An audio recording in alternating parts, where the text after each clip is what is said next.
The most unprecedented transformation in the history of the free world is what India is going through today. And I know it's a strong statement, and I'll back it up with a few numbers and where my thought is coming from. The total FDI I've received in my history from 1947 has been about $950 odd billion. 532 of them has come in the past 90 months. Let me tell you more. It's come from 162 countries. It's a global record. And let me tell you, for 8 consecutive years from 2015, we set up a new FDI record for ourselves every year.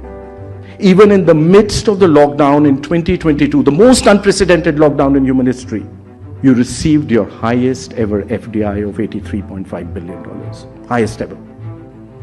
Let me tell you the second part of your FDI. It's come across 61 sectors, a global record. The breadth of opportunity which India presents today is unprecedented. No other country in the world has got an FDI across 61 sectors, and that number is increasing. Remember, I told you the most unprecedented transformation? It's just started. And let me tell you the third part to that. To me, which is the most gratifying. It's come in 31 states and union territories of India. The new engine of India, the new growth of India is bottom up.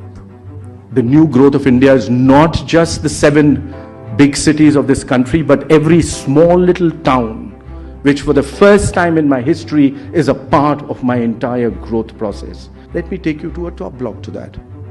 I'm at GDP today of 3.5 trillion. The first trillion took me 67 years. The second trillion took me 8 years. The third trillion took me 5 years. Are you seeing where I'm progressing? But let me tell you something more interesting.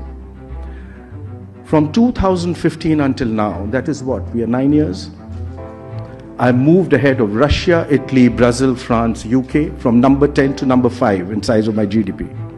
I'm knocking at Germany. By the end of this year or early next year, I become number 4. And before the pandemic, I was the fastest growing large economy on the planet. And after the pandemic, I am the fastest growing large economy on the planet. This story, ladies and gentlemen, has just begun.